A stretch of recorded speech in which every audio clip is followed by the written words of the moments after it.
అందరికీ నమస్కారం అండి. ఎంతో విశిష్టకరమైన నవగ్రహాల గురించి తెలుసుకుందాము.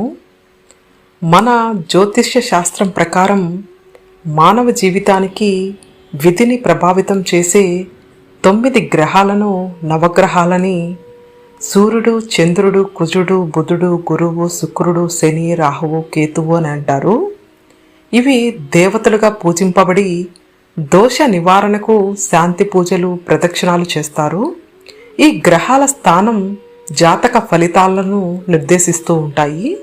సూర్యుడు ఆత్మ, ఆరోగ్యం, అధికారానికి కారకుడైతే సూర్యుడికి అగ్ని అధిపతిగా ఉంటాడు. చంద్రుడు మనస్సు, సంతోషం, సముద్రానికి కారకుడు. వరుణుడు అధిపతిగా ఉంటాడు. అంగారకుడు అంటే కుజుడు మంగళవారం ధైర్యం, శక్తి, భూమి కారకుడు. కుమారస్వామి అధిపతిగా ఉంటాడు. బుధుడు తెలివితేటలకు, వ్యాపారం, వాక్కు కారకుడు. బుధుడికి విష్ణువు అధిపతిగా ఉంటాడు. బృహస్పతి అంటే గురువు జ్ఞానం, సంపద, దృష్టం కారకుడు. గురువుకు ఇంద్రుడు అధిపతిగా ఉంటాడు. శుక్రుడు కళలు, సంపద, వైవాహిక జీవితానికి కారకుడు. సచీదేవి అధిపతిగా ఉంటుంది. శని అంటే ఆయుష్, కర్మ, క్రమశిక్షణ కారకుడు. బ్రహ్మ అధిపతిగా ఉంటాడు. రాహువు ఆకస్మిక మార్పులు, సాంకేతికతకు కారకుడు. కేతువు ఆధ్యాత్మికత, మోక్షానికి కారకుడు. అదేవిధంగా నవగ్రహాలను పూజించే విధానంలో స్నానం చేసి శుచిగా ఆలయానికి వెళ్ళాలి. నవగ్రహాలను నేరుగా తాకకూడదు, కేవలం దర్శించుకోవాలి మాత్రమే అంటారు. సూర్యుని మండపం నుండి ప్రారంభించి కుడివైపు నుండి 9 ప్రదక్షిణలు చేయాలని అంటారు. ముఖ్యంగా నవగ్రహాలు శివాలయాల్లోనే ఎందుకు ఉంటాయి అనే ఆసక్తికరమైన విషయం గురించి తెలుసుకుందాము. జ్యోతిష్య శాస్త్రంలో నవగ్రహాలు చాలా ప్రధానమైనవి.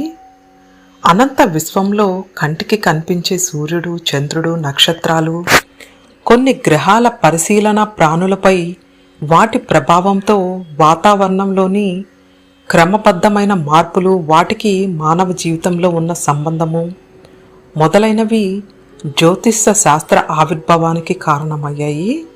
నవగ్రహాల స్థితి కారణంగానే వ్యక్తుల జాతకాలు చెబుతూ ఉంటారు జ్యోతిష్యులు.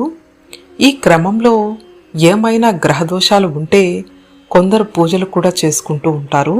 అయితే ఈ నవగ్రహాలు ప్రధానంగా శివాలయాల్లోనే ఎక్కువగా కనిపిస్తూ ఉంటాయి. కొన్ని క్షేత్రాల్లో నవగ్రహాలకు ఒకే మందిరంలో ఉంటే మరికొన్ని క్షేత్రాల్లో ఒక్కొక్క గ్రహానికి ఒక్కొక్క ప్రత్యేకమైన మంత్రం కనిపిస్తూ ఉంటుంది.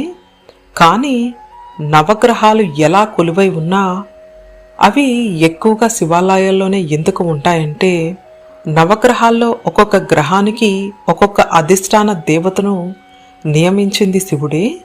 అంతేకాకుండా గ్రహాలకు మూలమైనటువంటి సూర్యదేవుడికి అధిదేవత కూడా శివుడే. ఈ కారణంగానే గ్రహాలన్నీ కూడా శివుడు ఆదేశానుసారమే సంచరిస్తూ ఉంటాయని అంటారు. అందువలనే శివాలయాల్లో నవగ్రహ మండపాలు కూడా ఎక్కువగా దర్శనమిస్తూ ఉంటాయి. ఆదిదేవుడైన పరమశివుడు అనుగ్రహం ఉంటే నవగ్రహ దోషాలు కూడా ఎలాంటి ప్రభావం చూపలేవని పురాణాలు చెప్పడం వెనుక గల కారణం కూడా ఇదే. అంతేకాదు, త్రయోదశి శనివారం నాడు వస్తే ఆ రోజున శని త్రయోదశిగా వ్యవహరిస్తూ ఉంటాము. శనివారం శ్రీ మహావిష్ణువుకు ప్రీతికరమైన రోజు. అలాగే త్రయోదశి పరమశివుడికి ఇష్టమైన దినం. అందుకనే త్రయోదశి శనివారం నాడు వస్తే శివకేశవులకు అత్యంత ప్రీతిపాత్రమైనదిగా శని జన్మించిన తిథి కూడా త్రయోదశి. అందుకని శని త్రయోదశికి అంతటి విశిష్టత ఏర్పడింది. ఆ రోజున శనికి ప్రత్యేకమైన పూజలు చేస్తే శని దోషాలైన ఏలినాటి శని, అర్ధాష్టమ శని, అష్టమ శని, కంటక శని తదితర దోషాల నుంచి విముక్తి లభిస్తుందని శాస్త్రవచనం. ఓం నమ శివాయ.